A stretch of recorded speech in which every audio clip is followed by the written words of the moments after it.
Infertility जो ज़्यादा हो रही है उसका रीज़न 3-4 है। मेन तो जो लेट मैरिज, जो 30 प्लस की एज हो जाती है उसके बाद जो लोग मैरिज करते हैं उसमें क्या होता है कि जो फीमेल फैक्टर होता है, स्त्री होती है, उसमें बीच की जो कार्यक्षमता होती है, क्वालिटी डाउन हो जाती है। मेल्स में बात करें तो हम स्मोकिंग, टोबैको जो ये चीज़ है वो स्पर्म काउंट पे बहुत इफेक्ट करती है। मेल जो है वो 60 में भी बच्चा पैदा कर सकता है अगर ठीक है, ऐसा होता है। स्क्रीन पे आप देख सकते हैं किसका स्पर्म काफ़ी तेज़ी से मूव कर रहा है। ये जो स्पीड का खेल है कि इसका स्पर्म आगे निकल गया तो अच्छा है, इसके बारे में थोड़ा सा मैं आपसे वो जानना चाहता हूँ। जिस फीमेल में अंडा कम है लेकिन स्पर्म मोटिलिटी अच्छी है तो इस केस में चांसेस ज़्यादा है कि उसको प्रेगनेंसी जल्दी रह जाए। स्पर्म बन रहे उससे हम एम्ब्रियो डेवलपमेंट कर रहे हैं। फर्स्ट मंथ उसमें होता है। सेकंड मंथ जो होता है वो एंडोमेट्रियम जो बच्चादानी है उस पर हम काम करते हैं कि उसमें कुछ प्रॉब्लम आ रहा है कि नहीं है।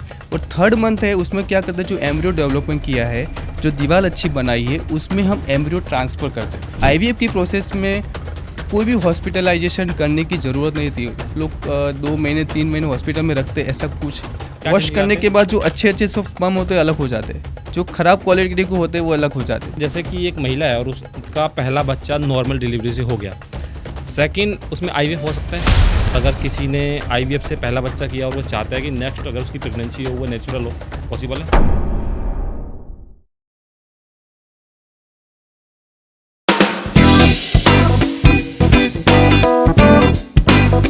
बहुत बहुत स्वागत है सर आपका हेल्दी पॉडकास्ट में। Thank you. डॉक्टर विनोद, मैं जानना चाहता हूँ कि भारत में जो इनफर्टिलिटी काफ़ी तेज़ी से गिर रही है, जैसे कि हमने भी बोला कि 6 में से 1 कपल जो है वो इनफर्टाइल है, इसके पीछे का मेन कॉज क्या है? इनफर्टिलिटी जो ज़्यादा हो रही है उसका रीज़न 3-4 है। मेन तो जो लेट मैरिज, जो शादियाँ लेट हो रही है, जो 30 प्लस की एज हो जाती है उसके बाद जो लोग मैरिज करते हैं उसमें क्या होता है कि जो फीमेल फैक्टर होता है, स्त्री होती है, उसमें बीच की जो कार्यक्षमता होती है, क्वालिटी डाउन हो जाती है। एग्स की? यस, जो एग्स होता है उसकी क्वालिटी डाउन हो जाती है, जिसकी वजह से फर्टिलिटी कम होती है। पहला चीज़।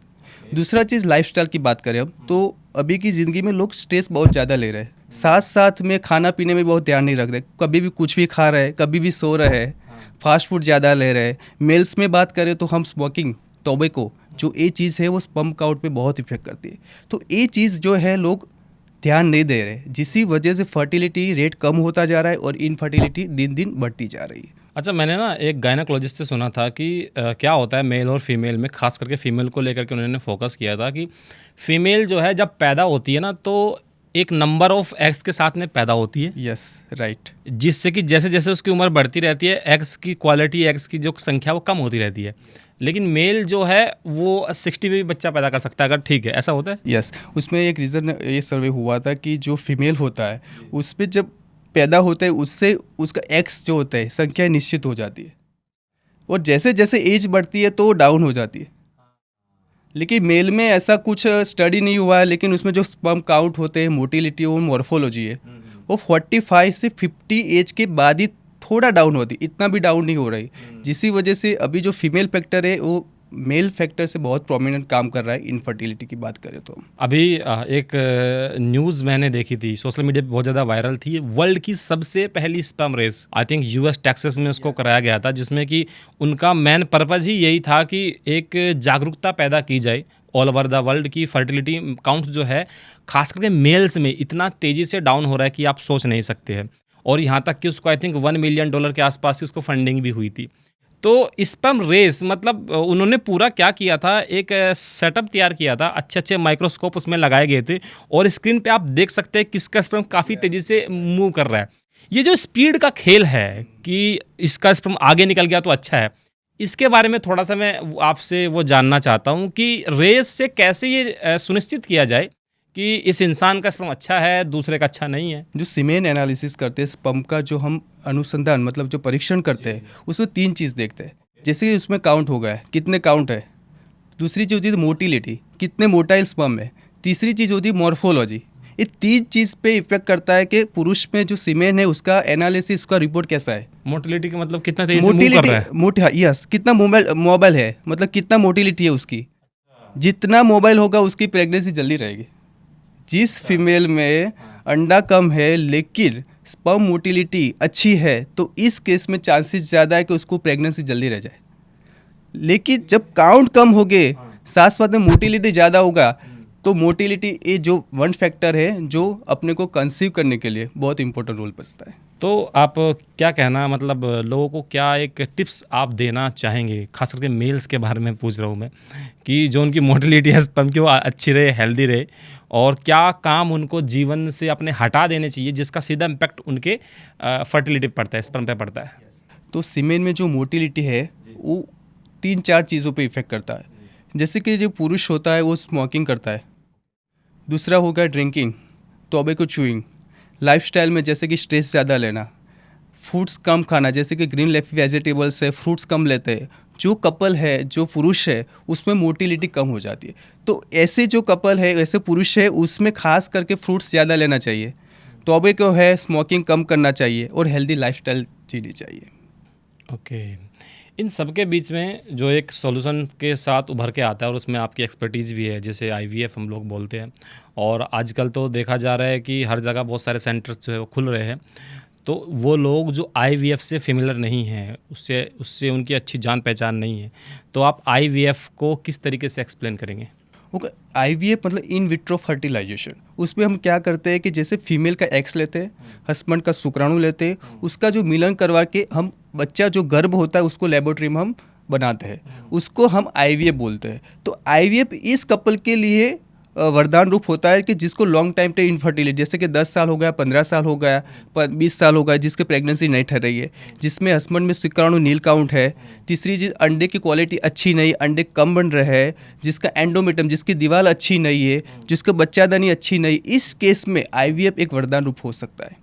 अच्छा, जब आईवीएफ हम लोग कराते हैं तो आईवीएफ कराने के लिए सिर्फ फीमेल के अंदर जो प्रॉब्लम्स है उसको टारगेट किया जाता है या फिर मेल्स के प्रॉब्लम्स को भी देखा जाता है? नहीं, देखो, इनफर्टिलिटी होती है 40% फीमेल पे डिपेंड करती है, 40% मेल पे डिपेंड करती है, तो 20% है वो फीमेल और मेल एक कॉम्बिनेशन पे काम करती है। जैसे कि हम फीमेल को हम टारगेट करते हैं, वो नहीं करना चाहिए, क्योंकि मेल में भी अभी तो 40% ज़्यादा इनफर्टिलिटी रेस हो रही है, जिसमें जीरो काउंट है, काउंट कम है, जिसमें मोटिलिटी कम है, मॉर्फोलॉजी अच्छी नहीं है। तो जब भी इनफर्टिलिटी का वर्कअप करते हैं तो फीमेल के साथ साथ मेल का भी हम डायग्नोस करते हैं कि उसमें भी सीमेन का काउंट, मोटिलिटी और मॉर्फोलॉजी अच्छी है कि नहीं।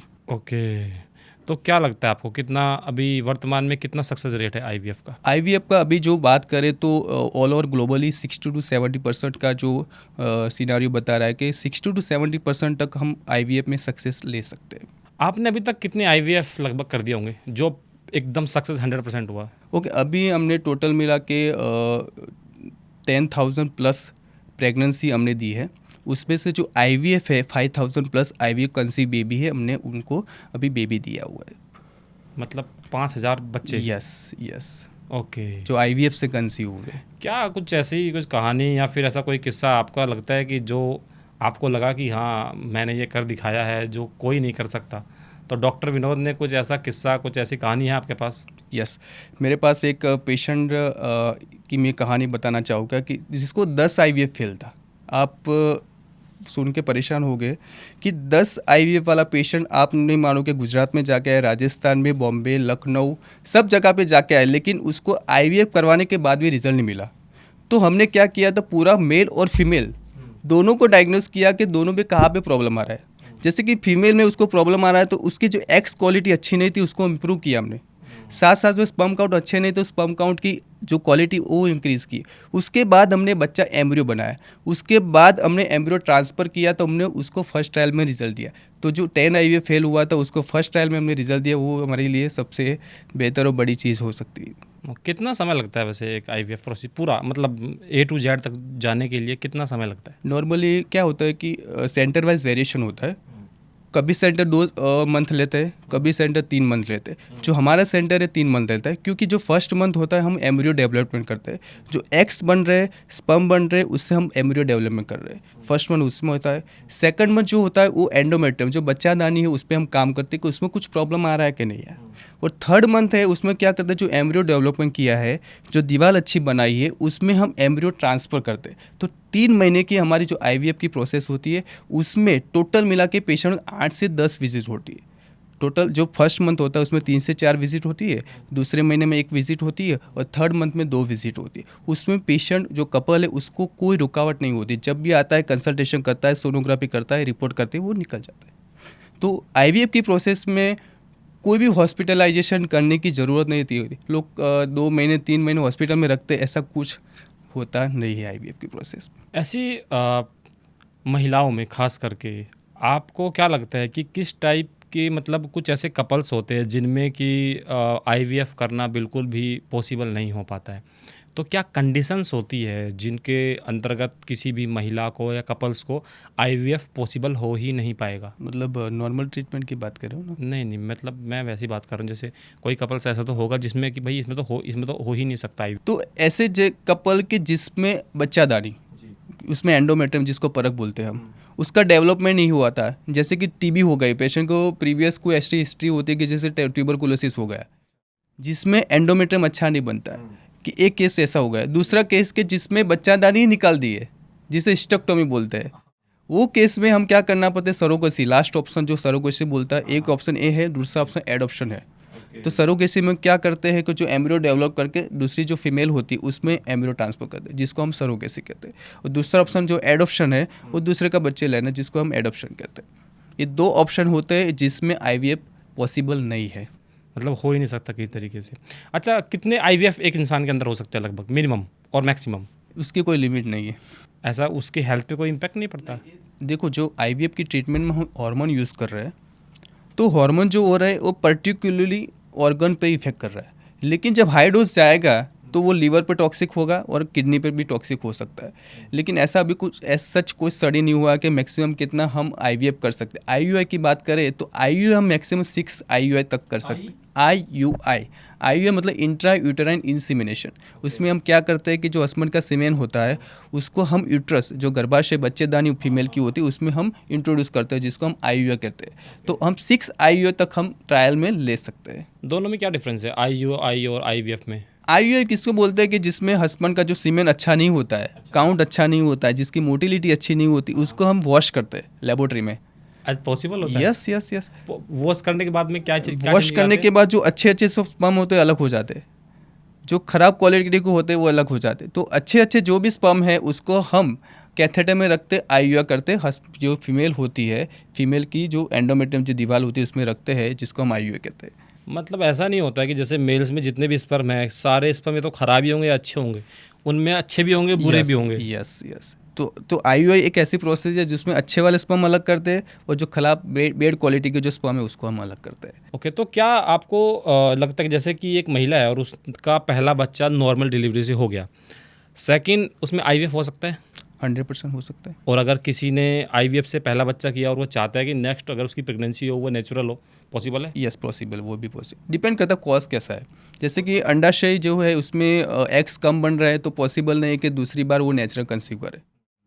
जैसे कि हस्बैंड के स्पर्म काउंट 0 है तो वो केस में भी नेचुरल कंसीव करना मुश्किल है। तो ऐसे 2-3 जो केस है उसमें नेचुरली कंसीव करना पॉसिबल नहीं, उसमें डायरेक्ट स्ट्रेट फॉरवर्ड हमको आईवीएफ में जाना पड़ता है।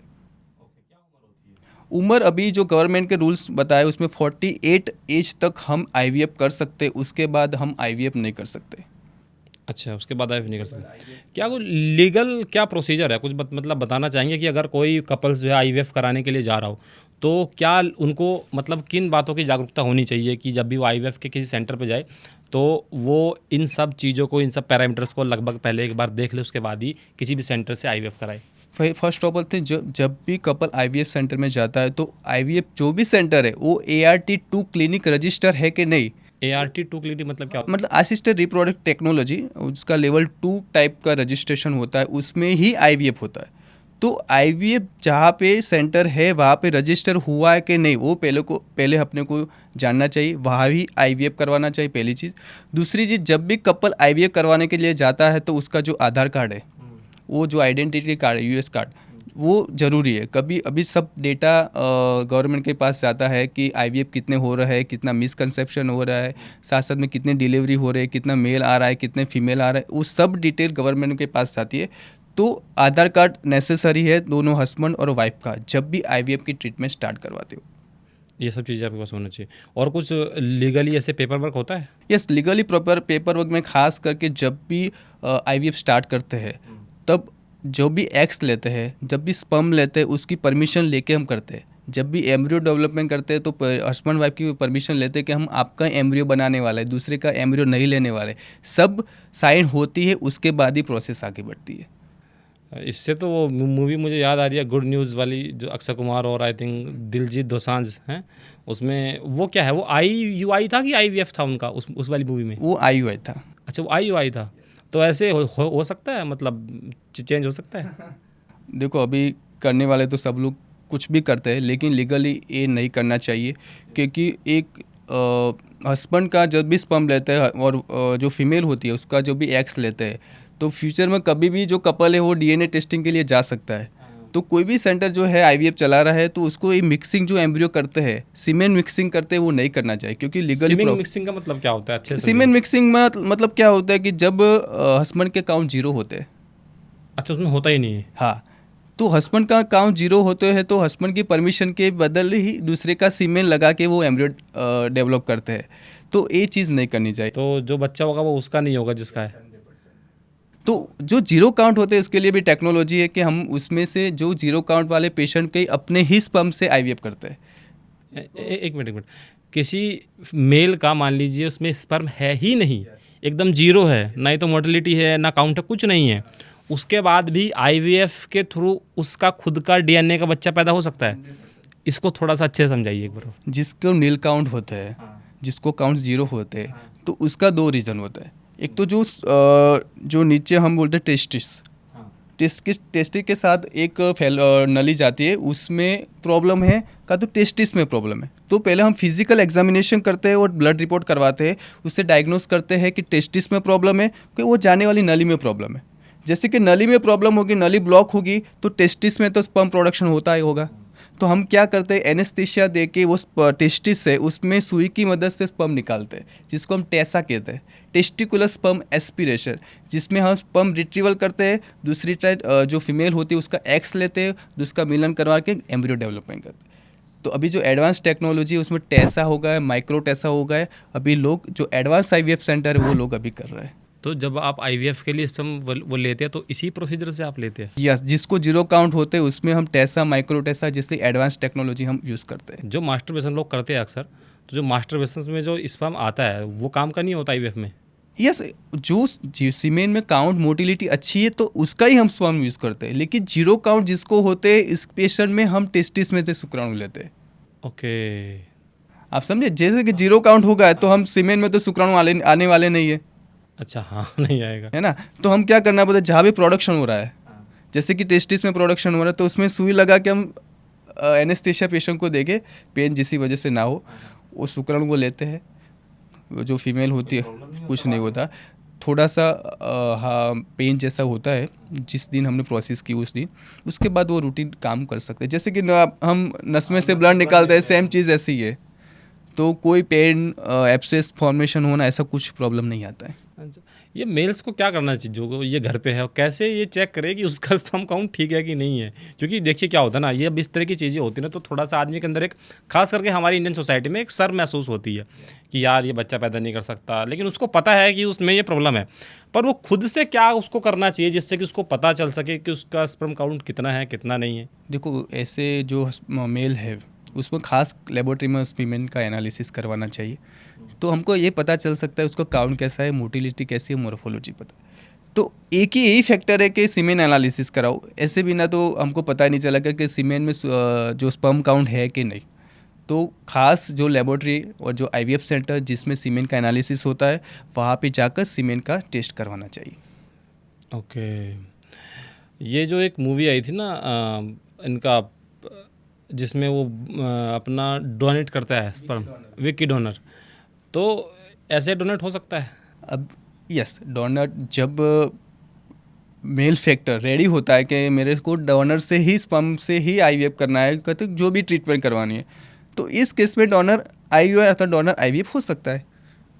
क्या प्रोसीजर है इसका? डोनर IVF अर्थात डोनर जो भी IUI की प्रोसेस करनी है हमको, तो जो भी डोनर है उसको रजिस्ट्रेशन करवाना पड़ता है कि उसका हम सीमेन लेने वाले हैं, उसका जो हस्बैंड है उसकी भी हम वेरिफिकेशन लिए साइन लेते हैं कि आपका जो प्रोफाइल है उसकी ये बायोडाटा है, उसका हम स्पर्म लेने वाले हैं, उसके बाद ही हम लीगली हम जो IVF की प्रोसेस का तो IUI की जो प्रोसेस है वो हम करते हैं। ओके, तो कोई लीगल ऑफेंस, लीगल प्रोसीजर कुछ होता है इन फ्यूचर, क्योंकि वो तो बच्चा तो उसी का होगा ना?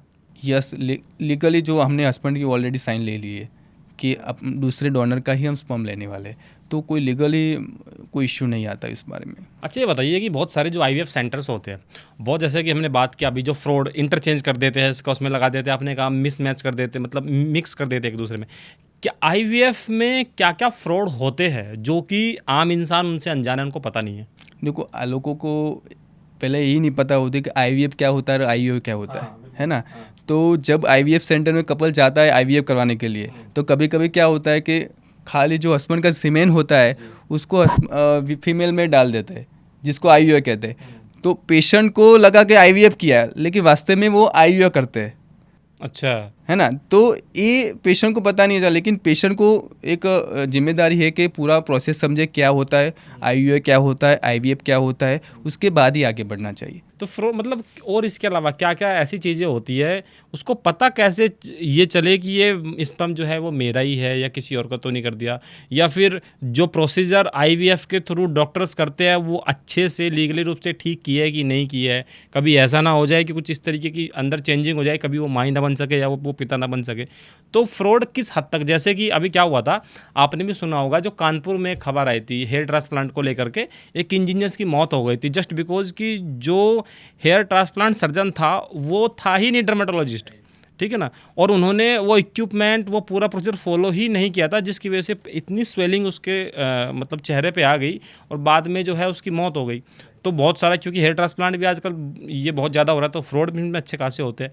ऐसे ही आईवीएफ जिस हिसाब से ये मार्केट बढ़ रहा है, तो एक मतलब एक अच्छा आईवीएफ अगर कराना हो, एक बेहतरीन आईवीएफ कराना हो सारे प्रोसीजर के थ्रू, तो उसमें कुछ लोग किस तरीके से आपके साथ फ्रॉड कर सकते हैं? किन किन चीज़ों पे, किन किन स्टेप्स पे हमको बचना चाहिए? जो हमने फर्स्ट स्टेप ने बताया कि 3 महीने की जो प्रोसेस होती है ना, तो लोग आईवीएफ तो करते हैं, लेकिन क्या करते हैं कि जो इंजेक्शन प्रॉपर देना चाहिए, 8 से 10 दिन 12 दिन जो इंजेक्शन जाना चाहिए वो कम देते हैं, जिसकी वजह से अंडा भी कम बनता है। तो ये चीज़ ऐसी है कि जो इंजेक्शन प्रॉपर नहीं जा रहे हैं, क्वालिटी वाले इंजेक्शन यूज़ नहीं करते, तब आईवीएफ में रिजल्ट नहीं मिलता। पेशेंट को पता होता नहीं है कि कौन से इंजेक्शन जा रहा है, कौन सी ट्रीटमेंट जा रही है। जैसे पेशेंट एंटर करता है आईवीएफ सेंटर में, तो रूटीन जो ट्रीटमेंट होती है वही लेगा वो, लेकिन जो कपल होता है उसको भी वो जानना ज़रूरी है कि जो आईवीएफ ट्रीटमेंट में जो इंजेक्शन जा रहा है कितनी अच्छी क्वालिटी वाले है, उसमें जो डिस्पोजेबल यूज़ करने वाले है कैसे, कितने अच्छे वाले हैं, उसकी लैब क्वालिटी कैसी है, जो भी आईयूआई अथवा तो आईवीएफ जी प्रोसेस करने वाले उसमें जो भी इंस्ट्रूमेंट यूज़ करने वाले कैसे है, वो सब जानकारी पेशेंट को होनी चाहिए। उसके बाद ही वो आईवीएफ की प्रोसेस में आगे बढ़ना चाहिए। प्रमुख आईवीएफ जो है आपका, जो अपना सेंटर है, वो कैसे प्रोसेस करता है? क्या वो कैसे दूसरों से अलग है, जो अदर है? आप अगर कोई आपके पास में कोई कपल आता है, तो सबसे पहले आप क्या करते हैं, किस हिसाब से उनको एश्योर कराते हैं कि प्रमुख आईवीएफ में जो आईवीएफ आप करा रहे हैं बेस्ट है, बेहतरीन है? जब भी पेशेंट प्रमुख आईवीएफ में एंटर करता है तो हमारी एक जिम्मेदारी बन जाती है कि वो पेशेंट कुछ भी हो जाए तो एक तो रिजल्ट देना है, दूसरी चीज़ उसका ही एम्ब्रियो ट्रांसफ़र हो, मतलब डीएनए के साथ भी हम पेशेंट को गारंटी देते हैं कि जब भी हमारे यहाँ से आईवीएफ आप करवाते हो तो एम्ब्रियो मिक्सिंग का चांसेस 0% है। ओके, कैसे पता लगेगा सामने वाला? तो उसके बारे में हम पेशेंट को ये बात देते हैं कि जैसे कि आपका हम स्पर्म लेते हैं, फीमेल का हम जो भी एक्स लेते हैं, उसके बाद हमें एम्ब्रियो बनाते हैं, है ना। तो एम्ब्रियो बनने के बाद भी हम जो भी ही पीजीटी, जो पीजीटी मतलब प्री जेनेटिक टेस्टिंग, जिसमें हम क्या करते हैं कि जो भी बायोप्सी है तो उसका हम टेस्टिंग करते हैं, है ना। तो उसमें हम डीएनए क्या है वो बता सकता है, एक ऑप्शन ये है। दूसरा ऑप्शन ये होता है कि जब कंसीव हो जाता है, कंसीव होने के बाद जब भी बच्चा लड़का होती है कि लड़की जो भी होता है, उसका वो पेशेंट डीएनए टेस्ट करवा सकता है हमारे सेंटर में से जाने के बाद। खास करके जो डीएनए टेस्ट की बात की मैंने, तो डीएनए टेस्ट की भी गारंटी देता है कि आपके डीएनए से ही आपका बच्चा मिलेगा। ओके, मतलब अगर बच्चा पैदा होने के बाद भी आप उनका टेस्ट करा सकते हैं। तो ये बताइए, इसके अलावा मान लीजिए कि ये जो डीएनए टेस्ट वाली है, ये सिर्फ प्रमुख आईवीएफ पे ही अवेलेबल है या फिर ये कहीं पे ऐसी सुविधा और नहीं देखो, मिलती है? अभी हमने खास करके हमारा जो भी प्रमुख आईवीएफ सेंटर है, देखो पेशेंट 2 चीज़ के लिए आता है आईवीएफ सेंटर में। एक तो उनको रिजल्ट चाहिए और अपना ही बेबी चाहिए। उनको नहीं चाहिए कि एम्ब्रियो मिक्सिंग हो जाए, दूसरे का बच्चा मेरे को मिल जाए, ऐसा नहीं चाहिए। तो प्रमुख आईवीएफ सेंटर इस 2 चीज़ों पे ध्यान रखता है। एक तो रिजल्ट पे हम बहुत फोकस कर रहे हैं, क्वालिटी में कॉम्प्रोमाइजेशन नहीं करे, दूसरी चीज़, और तीसरी चीज़ डीएनए तक की हम गारंटी देते हैं कि हमारे वहाँ से जाने के बाद आप डीएनए टेस्ट भी करवा सकते हो। ओके। अच्छा, कुछ मिथ्स है बहुत सारी इसको लेकर के, आईवीएफ को लेकर के। कुछ लोग का कहना है कि जो आईवीएफ से बच्चा पैदा होता है वो नेचुरली नहीं होता है, कुछ खास करके जो रूरल इलाके हैं बोले दवाइयों से बच्चा पैदा होता है ये, तो ये और मतलब नॉर्मल बच्चों की तरह बच्चा नहीं होता। ये मिथ है कि फैक्ट है? ये फैक्ट है, क्योंकि जो भी हम एग्स, जो भी हम स्पर्म लेने वाले वो तो हस्बैंड और वाइफ का ही होगा, तो एम्ब्रियो डेवलपमेंट भी उनका ही होने वाला है।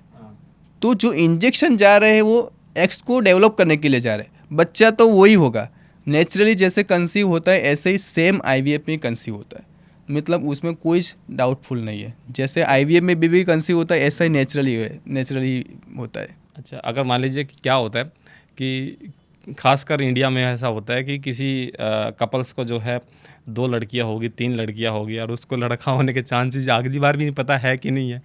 अगर वो ये चाहे कि मैं एक काम करता हूँ इस बार आईवीएफ करा लेता हूँ और उससे मैं लड़का पैदा करा लूँगा, ऐसा पॉसिबल है?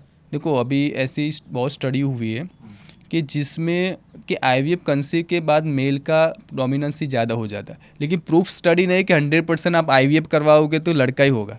मतलब कहना आप ये चाहते हैं? मैं कहना ये चाहता हूँ कि स्टडी ऐसी हुई है कि आईवीएफ एक ऐसी प्रोसेसर है कि उसमें 70 to 80% चांसेस है कि मेल प्रोमिनेंट बने, XY क्रोमोसोम एक्टिवेट ज़्यादा हुए, लेकिन प्रूफ 100% कोई ऐसी गारंटी नहीं है कि आईवीएफ में मेल ही होगा। लेकिन क्या आईवीएफ के एक्सपर्ट्स इसको कर सकते हैं, ये पॉसिबल है? देखो, इंडिया में ये चीज़ लीगली नहीं है ना, ये चीज़ फॉरेन जैसे कि दुबई, बैंकॉक, हांगकॉन्ग जिसमें लीगली है, आप उसमें टेस्टिंग करवा सकते हो कि आपको लड़का चाहिए लड़की चाहिए, वो वहाँ पे टेस्टिंग करवा सकते हो। लेकिन इंडिया में फीमेल का रेशियो बहुत कम है, इसी वजह से गवर्नमेंट उसको अलाउड नहीं करती है, तो ये प्रोसीजर इंडिया में इलीगल मानी जाती है। ओके। ट्विंस का क्या है कि जैसे कि आईवीएफ से आप चाहे तो अपने ट्विंस बच्चा पैदा कर सकते हैं, पॉसिबल है? यस, 100%। तो आईवीएफ ही ऐसी प्रोसीजर है जिसमें आप ट्विंस चाहे का तो सिंगल चाहिए तो वो आईवीएफ से कंसीव हो सकता है, लेकिन 100% श्योरिटी नहीं कि जो 2 एम्ब्रियो डालेंगे तो ट्विंस ही होगा। कभी कभी एक सिंगल भी एम्ब्रियो इम्प्लांटेशन होता है, कभी कभी 2 एम्ब्रियो भी इम्प्लांटेशन होते हैं। तो 100 में से आप गिन सकते हो 40-50% केस में जब भी हम 2 एम्ब्रियो ट्रांसफ़र करते हैं तो एक केस में ट्विंस की संभावना इंक्रीज़ हो जाती है। ऐसा कुछ लोग कहते हैं कि जो ये प्रोसीजर है आईवीएफ वाला, ये केवल बड़े लोग ही कर सकते हैं जिनके पास अच्छा खासा पैसा है। आखिर कितना पैसा लगता है इसमें? देखो, टोटल मिला के जब आईवीएफ का कॉस्टिंग है पूरा, जब ट्रीटमेंट स्टार्ट करते हैं तब प्रेगनेंसी लगा के बच्चा आने तक, तो ये ट्रीटमेंट का टोटल मिला के 4-4.5 लाख अप्रोक्स खर्चा हो जाता है। लेकिन हम खास करके ऐसे कपलों के लिए कि जिसमें पूरा खर्चा एक साथ नहीं देख सकते, उसके लिए 100% इंटरेस्ट फ्री ईएमआई की भी सुविधा हम हमारे सेंटर में देते हैं, जिसमें हम कपल को स्टेप बाय स्टेप आप इंटरेस्ट फ्री ईएमआई पे करते हो, उसमें आपको कोई इंटरेस्ट देना नहीं, जिसकी वजह से आपका प्रेगनेंसी भी कंसीव हो जाए और आपका पेमेंट भी क्लियर हो जाए। ओके, मतलब कोई भी करा सकता है, कोई प्रॉब्लम नहीं है। ओके। एक मिथ्स ये है कि जो आईवीएफ कपल जो कराता है उससे एक तो मोनोपॉज बहुत जल्दी आता है, मतलब समय से पहले आ जाता है, और हो सकता है कि कैंसर भी कभी कभी कॉज हो जाए बाद में, ऐसा ये मिथ है कि फैक्ट है? देखो, ये मिथ है, लेकिन जब हाई डोज में हार्मोन चला जाता है, जैसे कि हम FSH LH हार्मोन यूज़ करते हैं, तो इस केस में चांसेस है कि फ्यूचर में कैंसर का 0.5% चांसेस है।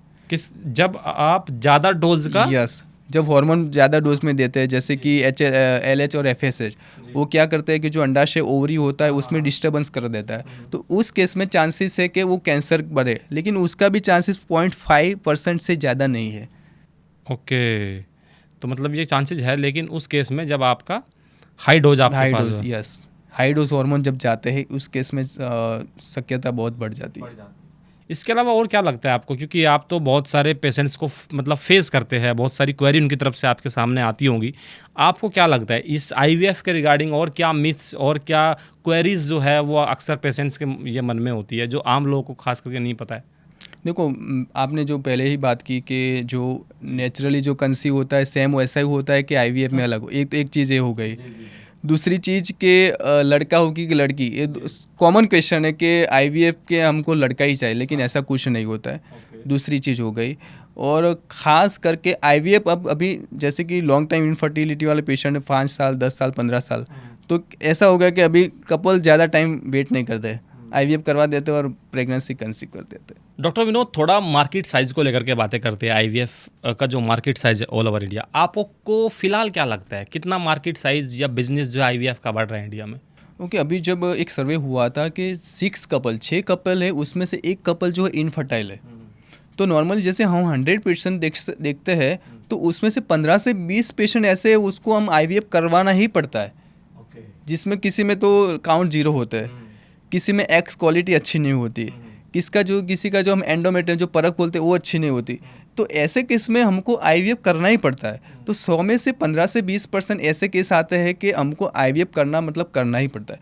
तो जैसे जैसे अभी तो आप बात करो, खाने पीने में होगा, लाइफस्टाइल होगा, स्ट्रेस हो गया, लेट मैरिज हो गया, वो जैसे जैसे बढ़ रहा है ऐसे ऐसे इनफर्टिलिटी बढ़ रही है ना। तो अभी धीरे धीरे मार्केट जो है आईवीएफ का बहुत ज़्यादा बढ़ने वाला है, क्योंकि आप तो हम अभी बात करें कि 6 में से 1 कपल इनफर्टाइल है, लेकिन जैसे जैसे टाइम बढ़ता जाए तो 6 में से 2 से 3 कपल जो है वो इनफर्टाइल। आपके ये प्रमुख आईवीएफ के एक सेंटर में एक दिन में एवरेज कितने पेशेंट्स आते हैं आईवीएफ के रिगार्डिंग? ओके, मेरे आईवीएफ का अभी टोटल मिला के 2 आईवीएफ एक्सक्लूसिव आईवीएफ सेंटर है और 3 जो है ऑपरेशनल लेवल पे है। मेरा गुजरात में अभी है, गुजरात में एक पालनपुर में है, एक महसाना में है, और 3 जो सेंटर है वो अभी हमारा राजस्थान में ऑपरेशनल लेवल पे है। तो मेनली हमारा जो पालनपुर और महसाना जो सेंटर है, अभी जो रूटीन जो हम एक्सक्लूसिव आईवीएफ करते हैं, हम रूटीन ऑब्स्टेट्रिक प्रैक्टिस नहीं करते। तो हमारा रूटीन जो पेशेंट है 40 नहीं, थोड़ा सा इसको समझाओ। जो एक्सक्लूसिव आईवीएफ सेंटर मतलब कि जिसमें इनफर्टाइल जो पेशेंट कपल है उसकी ट्रीटमेंट करते हैं। जो रूटीन जो ऑब्स्टेट्रिक काम है जैसे डिलीवरी हो गई, वो हम काम नहीं करते। जिसको काउंट 0 होते हैं, जिसका एक्स अच्छा नहीं बन रहा है, जिसको आईवीएफ ही करवाना है, वही केस हम देखते हैं। तो रूटीन हमारा जो केस आते हैं वो पर सेंटर तो 30-35 पेशेंट एक्सक्लूसिव आईवीएफ का हम देखते हैं। तो हमारे पास 30 to 35 आईवीएफ का पेशेंट डेली आते हैं। ओके, एक सेंटर की बात आप ये कर रहे हैं। ओके, जो प्रमुख आईवीएफ सेंटर आपने क्रिएट किया है, बनाया है, क्यों बनाया, मतलब क्या सोच के बनाया, पीछे का विजन क्या है आपका? देखो, मेरा जब भी मैं शुरुआत में मैंने गवर्नमेंट से सब कुछ किया है, कॉलेज से, भगवान गॉड ऑफ ग्रेस। तो उस टाइम में देख रहा था कि जितने भी जैसे कि 100 से 200 पेशेंट हम देख रहे हैं, उसमें से इनफर्टाइल कपल जो है जिसको प्रेगनेंसी नहीं रही वो बहुत थे। तो मैंने सोचा कि इतने कपल इनफर्टाइल है तो उसके लिए हम क्यों एक अलग एक्सक्लूसिव काम ना करें कि जिसमें हम पूरा 100% उस कपल पे ध्यान दें कि जिसको प्रेगनेंसी नहीं रही। तो हमने रूटीन पहले काम किया, लेकिन बाद में हमने पूरा एक आईवीएफ पे काम किया, इनफर्टाइल कपल पे काम किया, जिसकी वजह से हम 100% पेशेंट को सेटिस्फेक्शन दे सके, 100% रिजल्ट दे सके। तो धीरे धीरे हमने ये जो आईवीएफ सेंटर है उसमें हम स्केल अप करने का प्लान किया। अभी क्या मतलब अभी स्केल अप कितने से कितना, और क्या इसके लिए क्या प्रोसीजर है? ओके, अभी हमारे पास जो सेंटर है 2 सेंटर है अभी। तो हम ये फाइनल से 2025 तक 10 आईवीएफ सेंटर का प्लान आउट हो रहा है, 10 आईवीएफ सेंटर। और जो भी फीडिंग सेंटर जिसको बोलते हैं सैटेलाइट सेंटर, वो 5 से 10 सेंटर। सैटेलाइट सेंटर के जहाँ पे आईयूआई जो ट्रीटमेंट तक वहाँ पे होती है, जो फीडिंग सेंटर उसको बोलते हैं, जो एक्सक्लूसिव आईवीएफ सेंटर उसको बोलते हैं कि पूरा आईवीएफ ट्रीटमेंट वहाँ पे होता है। तो हम ये थोड़ा मार्केट कैप देख के पूरा स्केल अप करने का हम ये फाइनेंशियल ईयर में धीरे धीरे कर। अच्छा, जो आपका जो कॉस्ट है आईवीएफ जो आप करते हैं, आपने 4 के 5 के आसपास आपने बोला आई थिंक, अगर मैं अदर जो आईवीएफ सेंटर्स हैं उनसे कंपेयर करूं तो आपको क्या लगता है, वो आगे है कि आप आगे है? आप ऐसा बोलो कि दूसरे सेंटर में मैंने सुना है कि 7 से 8 लाख हो जाते हैं। अच्छा, ऐसा करना है, ठीक तो है, थोड़ा इम्पैक्ट। ठीक, ओके, ठीक है। जो आईवीएफ की कॉस्ट है जैसे कि अभी आपने बताई है, लेकिन जब मैं बहुत बड़े बड़े ब्रांड जिनके मैं नाम तो नहीं लेना चाहूँगा उनके बारे में मैं पढ़ता हूँ, देखता हूँ, तो उनकी जो कॉस्ट आती है वो 9 लाख, 10 लाख, 12 लाख, 8 लाख इसके आसपास आती है। और अभी आपने बताया कि आपका जो कॉस्ट आता है लगभग 4.5-5 के आसपास में अच्छा आ जाता है। तो क्या ऐसा है कि आप इतने अच्छे कॉस्ट पे इतना अच्छा आईवीएफ क्रिएट करके देते हैं? उसका रीज़न एक है, जो कपल को जिसकी ज़रूरत है, जितनी मेडिसिन ज़रूर है, जितना इंजेक्शन ज़रूर है, इतना ही हम देते हैं, पहली चीज़। दूसरी चीज़, हमारा जो लैब सेटअप है पूरा हाई क्लास एडवांस टेक्नोलॉजी के साथ है। तो पूरा हम रिजल्ट पे फोकस कर रहे हैं, जिसी वजह से हमको लो कॉस्ट साइड में हाई एडवांस टेक्नोलॉजी के साथ अच्छा रिजल्ट हम दे सकते हैं। ओके, प्रमुख आईवीएफ किस टेक्नोलॉजी का इस्तेमाल करता है फिलहाल आईवीएफ में? हमने एडवांस टेक्नोलॉजी जो यूएस बेस्ड जो टेक्नोलॉजी है वो एडवांस टेक्नोलॉजी उस आधीन पर हमारे पूरा IVF लैब का सेटअप हुआ है। तो हम पूरी जो भी IVF की प्रोसेस है उस सेटअप में ही करते हैं, जिसकी वजह से हमारा जो IVF का जो सक्सेस रेट है अच्छा है। एक कुछ वो प्रोफेशनल्स जो नए नए पास आउट हुए हैं।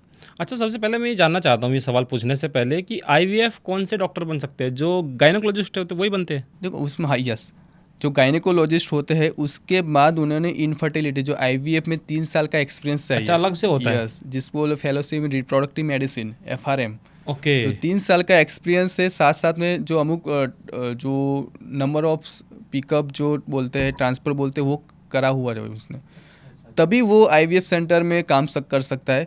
उसके बिना वो IVF सेंटर खोल भी नहीं सकता और काम भी नहीं कर सकता। ये लीगली आप बात? Yes, legally. ओके। तो वो प्रोफेशनल्स जो नए नए पास आउट हुए हैं या इस सेक्टर में जाना चाहते हैं, तो प्रमुख IVF उनके लिए कैसे काम करता है? प्रमुख IVF मेन हमारा जो मेन गोल है कि जो भी इनफर्टाइल कपल है उसको प्रेगनेंसी तुरंत और जल्दी अच्छा रिजल्ट मिले। साथ साथ में गायनिक जो डॉक्टर जो नया पास आउट हो रहे हैं उसके लिए हम एक ट्रेनिंग सेंटर फ्यूचर में प्लान आउट हो रहा है कि जिसमें हम IVF के बारे में एडवांस टेक्नोलॉजी के साथ अच्छा रिजल्ट दे सके। इसलिए गायनिक जो डॉक्टर है उसको हम हायर करें और जो ट्रीटमेंट सीखे और लोगों को उसके बारे में बताए, और जो भी कपल आ रहा है इनफर्टाइल कपल उसके वो ट्रीटमेंट करें। ओके। लेकिन अगर मान लीजिए कोई एक इंसान है जो खोलना चाहता है प्रमुख IVF जैसा कोई सेंटर्स, मान लीजिए नोएडा में खोलना चाहता है, या एक छोटा सा कस्बा है, क्योंकि इनफर्टिलिटी तो हर जगह बढ़ रही है, खोलना चाहता है, तो आप कैसे हेल्प करते हैं उनको? तो हमारा अभी एक franchisee on company operator FICO model हमने लॉन्च किया है, जिसमें आप इन्वेस्ट कर सकते हो हमारी कंपनी में। तो उसमें जो पूरा ऑपरेशनल है, जो क्लिनिकल से लगा के स्टाफ हायरिंग से लगा के डॉक्टर हायरिंग, वो पूरा प्रमुख IVF देखेगा। लेकिन जो इन्वेस्टर है वो इसमें इन्वेस्ट करेगा। तो जो जहाँ पे सेंटर खोलना चाहता है उसके लिए हम इस तरफ से हेल्पफुल होंगे।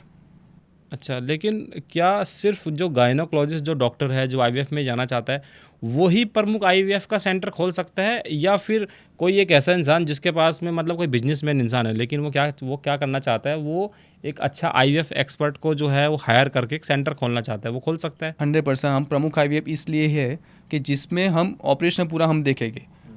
जो भी इन्वेस्ट करना चाहते हैं वो इन्वेस्ट कर सकता है, लेकिन जो पूरा हैंडलिंग है ऑपरेशनल है वो प्रमुख IVF देखेगा। कैसे, अगर कोई आपसे मतलब कांटेक्ट करना चाहे या आपसे मिलना चाहे, तो किस तरीके से आपसे कांटेक्ट हो सकता है? हमारी एक गर्व की बात बता सकता हूँ कि हम अभी बड़ा बिजनेस के साथ डॉक्टर विवेक बिंद्रा के साथ जुड़े हुए हैं। तो पूरा जो हमारी एडवाइजरी टीम है उनके साथ हम मिलके जो भी डिस्कस करते हैं, जो क्या करने वाले फ्यूचर में, उसका मॉडल हमने पूरा लॉन्च किया है। तो जो भी इन्वेस्टर है, जो भी बिजनेसमैन है, जो IVF सेक्टर में जाना चाहते हैं, वो नीचे दिए नंबर पर कॉन्टेक्ट कर सकते हैं। डॉक्टर विनोद, थोड़ा एग फ्रीजिंग को लेकर के बातें करते हैं। अक्सर एक ट्रेंड भी ये सोशल मीडिया पे बहुत ज़्यादा हो रहा है कि इंसान जो है अपने एग फ्रीज कराता है और सोशल मीडिया पे डालता है कि मैंने अपने एग फ्रीज कर दिए। क्या एग फ्रीज मेल फीमेल दोनों कर सकते हैं? हाँ यस, जो मेल फैक्टर होता है उसमें स्पर्म फ्रीज करते हैं हम, जो फीमेल होता है, जो स्त्री होती है, उसमें हम एग्स फ्रीज करते हैं। तो एग्स फ्रीज इस पेशेंट में, इस कपल में करते हैं कि जिसको लेट मैरिज करना है। पहली चीज़, अब लोग क्या ट्रेंड हो गया है कि लोग 35 एज के बाद मैरिज कर रहे हैं। तो इस केस में क्या करते हैं कि 20-25 एज में हम क्या करते हैं, इंजेक्शन देके वो एग्स को हम फ्रीज कर देते हैं। फ्रीजिंग की एक अच्छी बात ये होती है कि हम 20-30 ईयर के बाद भी वो एग सेम एग्स ही रखते हैं। जैसे कि आज हमने एग्स लिए हैं, उसको फ्रीज कर दिया, तो 10-15-20 साल के बाद ही वो एग सेम क्वालिटी में रहेगी।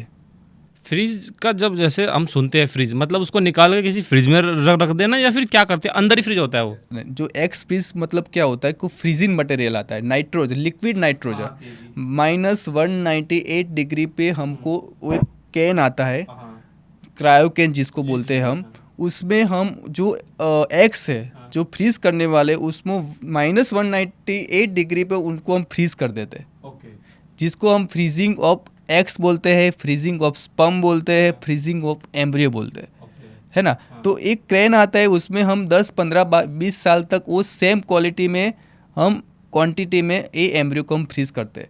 तो जो लेट मैरिज करते हैं, जो वुमन होती है, मतलब वो चाहते हैं कि हम 35-40 एज के बाद हमको मैरिज करना है, तो हम क्या करते हैं कि जो 20-25 एज की उम्र में हमको एग्स निकाल देते हैं इंजेक्शन देके, वो एग्स को हम फ्रीज कर देते हैं। और जब भी मैरिज होता है, उनको बेबी चाहिए, तब जो एग्स फ्रीज किए हैं उनको हम नॉर्मल कंडीशन में ला दें, जिसको हम थोइंग बोलते हैं।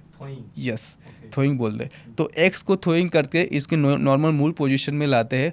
उसके बाद हस्बैंड का जो स्पर्म होता है, जो फ्रीज किया होता है, उसको हम लेके उसको थ्रोइंग करते हैं, उसको मूल पोजीशन में लाते हैं, उसको हम इक्सी करते हैं।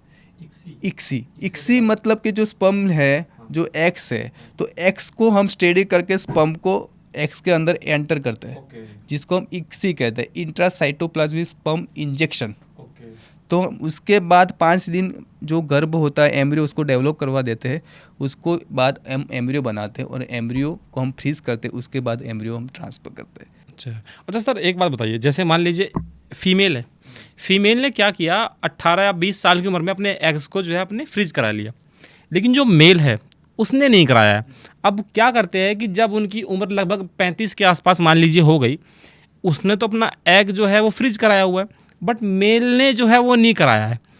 उस कंडीशन में क्या होगा? उस कंडीशन में क्या चीज़ें ठीक से हो पाएगी? क्या उसमें कोई प्रॉब्लम्स आ सकती है, या फिर वो जो उसका एग है वुमेंस का, ये दोनों क्रॉस हो पाएगा कि नहीं हो पाएगा? देखो, जो एक्स मेन जो एज बढ़ती है, तो एक्स पे क्वालिटी पे बहुत इफेक्ट आता है। दोनों की ना? नहीं, मेल में इतना बहुत फर्क नहीं आता है।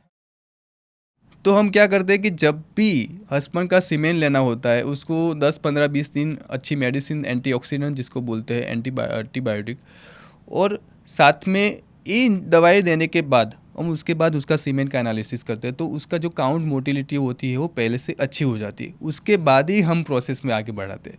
तो जो एग्स फ्रीज करते हैं, साथ साथ में जब सीमेन लेते हैं, उसके बाद ही हम आगे प्रोसेस जो इक्सी बोला, आईवीएफ बोला, वो हम करते हैं। ओके, तो पहले उसको भी जांच किया जाता है? यस, जांच करने के बाद ही प्रोसेस में हम आईवीएफ में आगे बढ़ते हैं कि अच्छा है कि नहीं, क्वालिटी अच्छी है कि नहीं, क्वांटिटी अच्छी है कि नहीं, सांस में स्पर्म काउंट अच्छे है कि नहीं, मोटिलिटी अच्छी है कि नहीं, वो सब पैरामीटर हम चेक करते हैं। उसके बाद ही हम उसकी इक्सी और आईवीएफ की प्रोसेस में हम लगाते हैं। क्या प्रोसीजर होता है फ्रीजिंग का? मतलब कहाँ पे जाना पड़ता है? क्या कोई उसमें भी कोई लीगल पेपर वर्क होता है कि नहीं होता है? यस, जो ईसाइड फ्रीज जिसको करवाना होता है, तो मैंने पहले ही बताया कि जो ART2 क्लिनिक रजिस्टर है, जो IVF centre ART2 clinic register है, वहाँ पे हम इस साइड अच्छा, ये IVF सेंटर में ही होता है फ्रीजिंग? यस, क्योंकि वो जो फ्रीजिंग की सब फैसिलिटी होती है वो IVF सेंटर में होती है। ओके, प्रमुख IVF में है? यस, 100%। तो हम उस साइड फ्रीज करते हैं पेशेंट जिसको लेट मैरिज करना है, जिसको अभी बच्चा नहीं चाहिए, जिसको एक्स अभी कम है, तो फ्यूचर में उससे भी कम ना हो जाए, तो वो एक्स फ्रीज करवा देते हैं। समझे आप? जैसे कि अभी 25 एज है वुमन की, उसका एक्स कम है, लेकिन अभी उनको बच्चा नहीं चाहिए, उनको चाहिए बच्चा 35 की एज में। तो जो 25 की एज में जितने भी एक्स है उसको हम फ्रीज कर देते हैं। 35 की एज में जैसे कि उनको बच्चा चाहिए, तो जो फ्रीज किया वो एक्स हम लेते हैं, हस्बैंड का सीमेन लेके बच्चा बनाने के बाद IVF करते हैं। ओके, तो क्वालिटी भी अच्छी मेंटेन रहती है और क्वांटिटी भी हमको अच्छी मिलती है।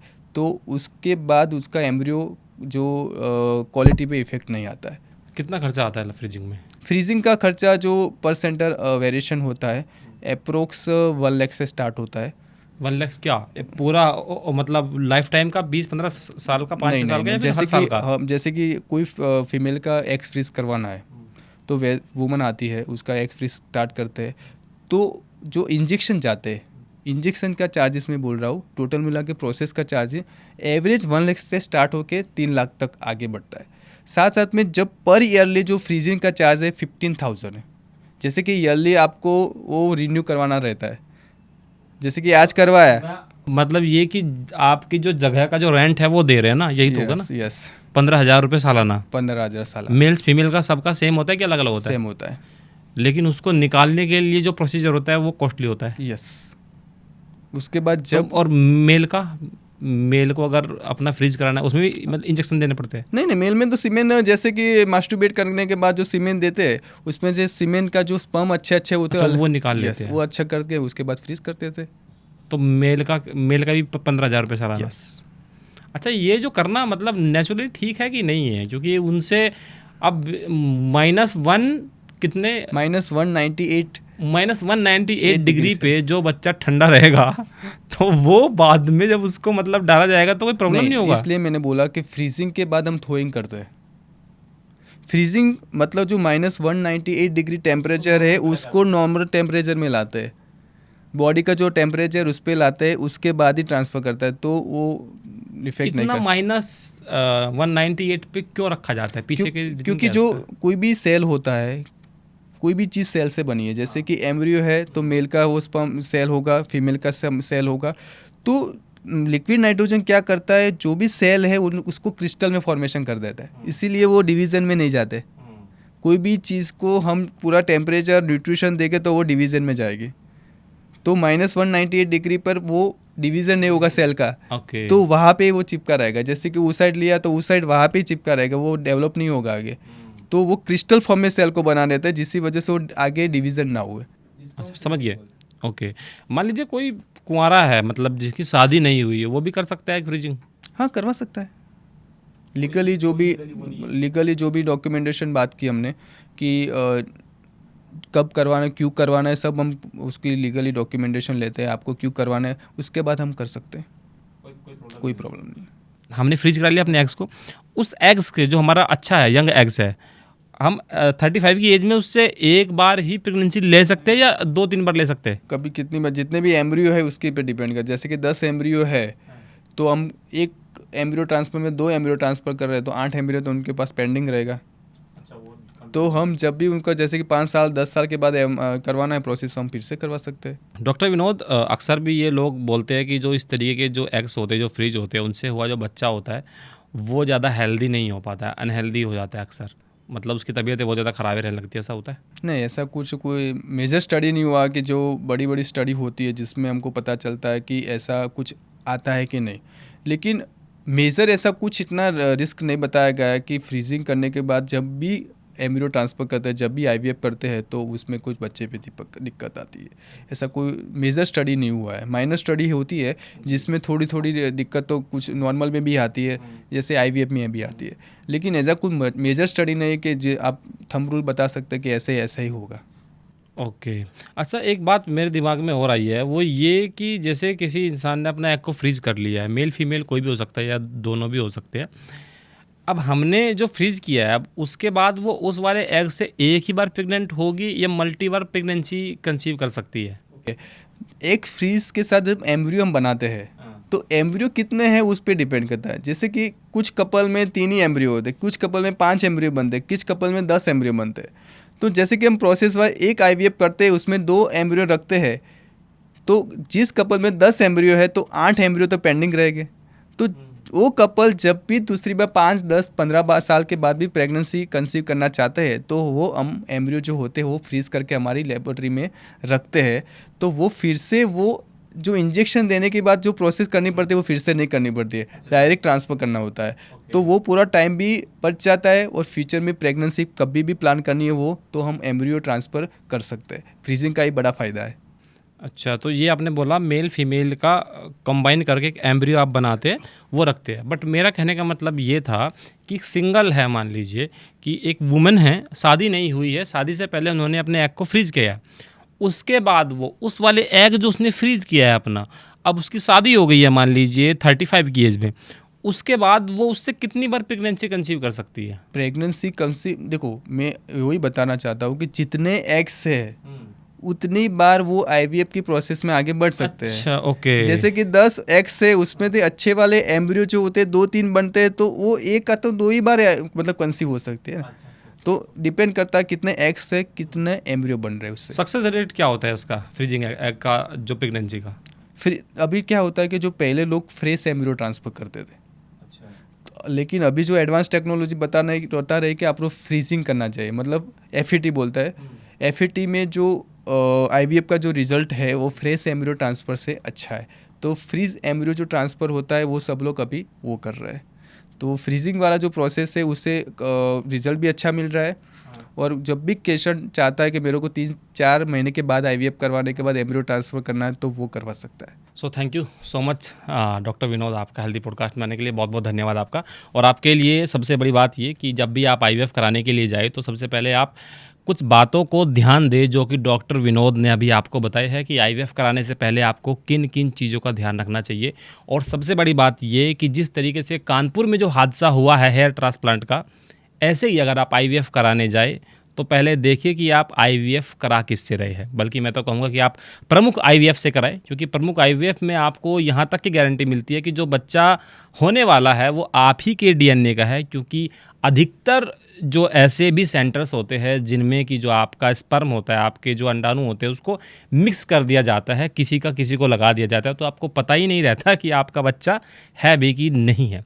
और दूसरी बात ये, अगर आप एक हेल्थ प्रोफेशनल है और आप चाहते हैं कि आप आईवीएफ सेक्टर में आगे बढ़ना चाहते हैं, आप भी चाहते हैं कि आपका अपना एक आईवीएफ सेंटर हो, तो प्रमुख आईवीएफ आपके लिए एक सबसे शानदार मौका हो सकता है, जो कि आपको दे रहा है एक आईवीएफ सेंटर खोल के एक फ्रेंचाइजी के थ्रू, और बेहतरीन एक मार्केट साइज है, जिससे कि आप, मैं तो ये कहूँगा कि आप सूनी गोदों को भी भर सकते हैं। ठीक है, तो बहुत बहुत शुक्रिया आपका, थैंक यू सो मच।